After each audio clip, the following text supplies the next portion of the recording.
Hola, bendiciones de Dios. Bienvenido al estudio del Evangelio de Juan, en una producción de la Iglesia Metodista de México, Templo del Divino Salvador en Querétaro, como parte del programa de estudio de la Escuela Bíblica Dominical para Aprender en Casa.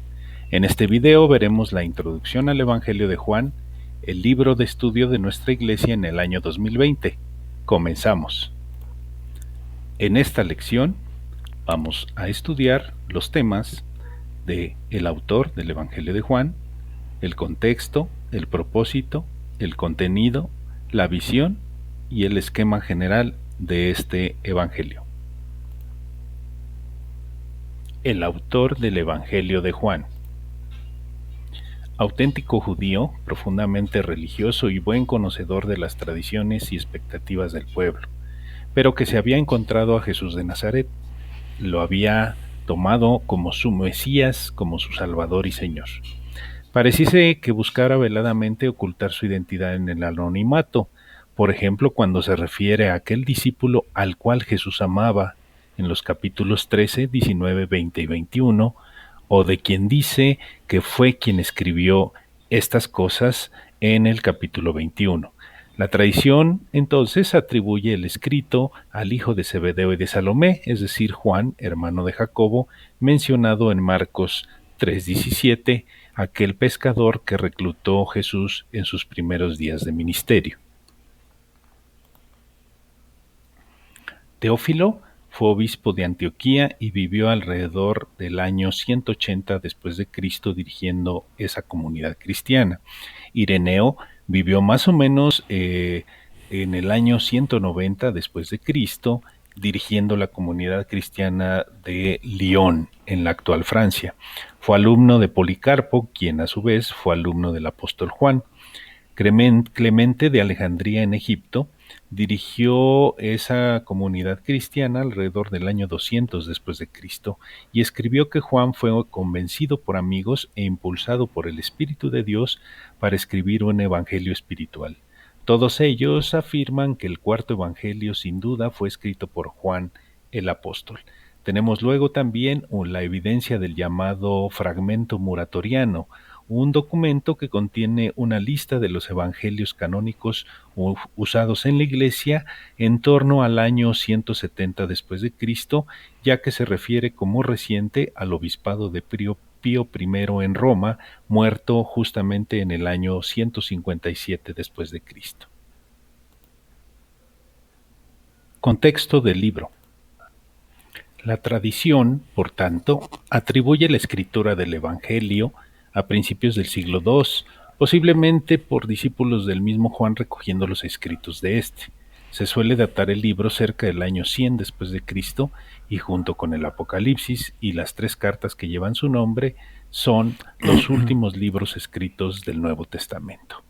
A diferencia de Mateo, Marcos y Lucas, Juan busca otros enfoques, refiriéndose a menudo a situaciones, eventos o enseñanzas no relatados en los evangelios sinópticos.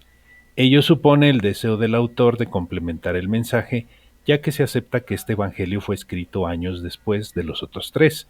Juan escribió su libro a pedido de una iglesia que ya poseía los 3 evangelios sinópticos, es decir, Mateo, Marcos y Lucas, que ya circulaban entre las comunidades cristianas y quiso tener un documento más espiritual y profundo. Más que una biografía de Jesús, Juan pretende introducir al lector en una profunda reflexión acerca de la persona del Hijo de Dios y el misterio de la redención que a través de él nos ha sido revelado. Como enfatiza al final del libro, hizo además Jesús muchas otras señales en presencia de sus discípulos, las cuales no están escritas en este libro, pero éstas se han escrito para que creáis que Jesús es el Cristo, el Hijo de Dios, y para que, creyendo, tengáis vida en su nombre. Juan 20, 30 y 31. El Evangelio de Mateo fue escrito y dirigido al judío. El Evangelio de Marcos fue escrito y dirigido al romano. El Evangelio de Lucas fue escrito para el griego y para los que tienen aquel tipo de mentalidad clásica en la actualidad. Ahora, el Evangelio de Juan fue escrito para suplir las necesidades de las grandes masas del Oriente. Es verdad que muchos eran ricos, muy ricos, pero muchos más vivían en la más abyecta pobreza. Sin embargo, todos tenían una gran necesidad y hambre espiritual, pues no habían encontrado la verdadera satisfacción ni la manera de hacer frente a los problemas de la vida. Algunas de las características especiales del Evangelio de Juan son el lenguaje simbólico, cuando leemos frases como pan de vida, el agua de vida, la vid verdadera y la vida cristiana, las imágenes tomadas del Antiguo Testamento, como por ejemplo el buen pastor, o las referencias culturales o la naturaleza humana, como las referidas en las bodas de Caná y en el episodio con la mujer samaritana. Propósito del escrito. En palabras de Agustín de Hipona, citado en el libro de Gregory titulado La clave de los Evangelios, de los 4 evangelios, o más bien de los 4 libros del Evangelio único, el apóstol Juan, no inmerecidamente comparado con el águila, en su comprensión espiritual, ha elevado de manera mucho más sublime que los otros 3 evangelios su proclamación, y al hacerlo así ha deseado que también nuestros corazones fuesen elevados. Contenido del Evangelio de Juan. En primer lugar, Mateo y Marcos revelan un énfasis especial en los milagros de Jesús, y Lucas dedica una atención especial a las parábolas. En cambio, Juan no hace ninguna de las dos cosas.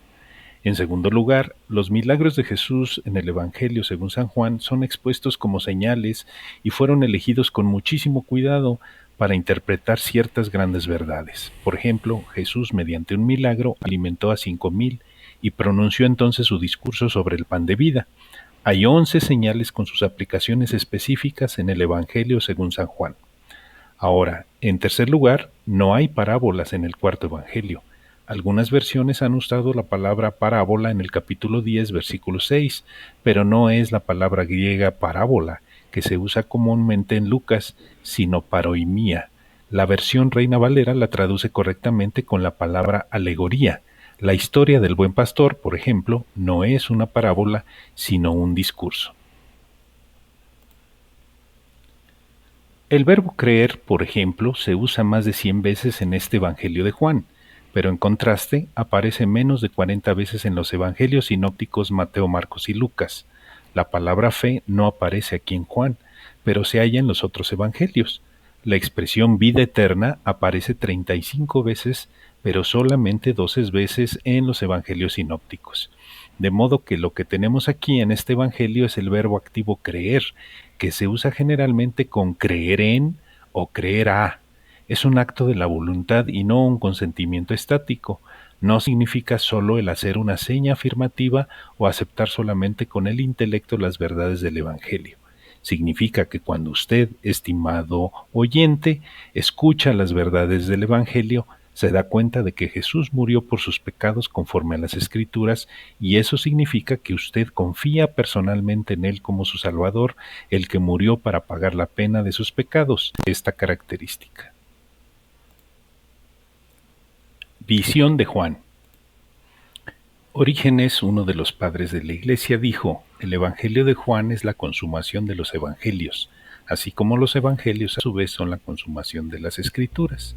Jerónimo, otro de los padres de la Iglesia, dijo: Juan sobresale en las profundidades de los misterios divinos.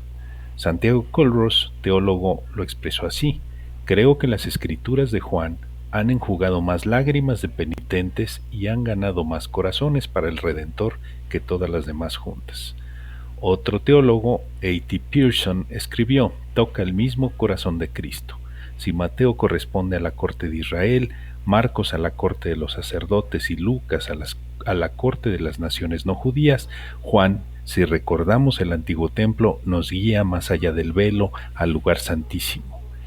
El doctor Hayes, teólogo también, ha dicho: al leerlo recibimos la seguridad de que aquí, por fin, tenemos una descripción digna y adecuada de la vida de Jesús entre los hombres. Estas enseñanzas y sucesos han sido todos relatados con un fin específico, que es engendrar fe en el corazón del ser humano. Esquema del libro. El libro de Juan inicia con un prólogo, que son los versículos 1 al 18 del capítulo 1. Posteriormente, una gran sección del ministerio público de Jesús, el Cristo, a partir del versículo 19 del capítulo 1 y hasta el capítulo 12. Ahí vamos a estudiar la vida de Juan el Bautista, el comienzo del ministerio de Jesús, la revelación de Jesús como el Cristo y enfrentamiento con las autoridades judías, la revelación de Jesús como la luz y la vida para el mundo. Luego viene otra gran sección que es la pasión, muerte y resurrección, los capítulos del 13 al 21 casi hasta su terminación, en donde vamos a estudiar los temas de la última cena, el nuevo mandamiento y la oración sacerdotal, así como su arresto, juicio, muerte y sepultura y la resurrección de Jesús. Finalmente, el Evangelio termina con un epílogo de 2 versículos, los últimos 2 versículos del capítulo 21. Consejos para estudiar la Biblia.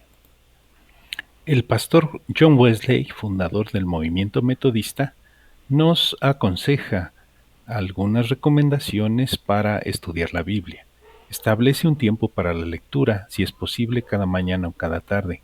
Lee con el único propósito de conocer la voluntad de Dios y con la firme resolución de cumplir su voluntad. Lee con atención constante para ver la conexión y armonía de estas grandes doctrinas: el pecado original, la justificación por la fe, el nuevo nacimiento y la santidad interior y exterior. Ora fervientemente y seriamente antes de leer la Escritura para entenderla como sólo puede entenderse a través del mismo Espíritu Santo que las inspiró. Del mismo modo, debes terminar la lectura con una oración.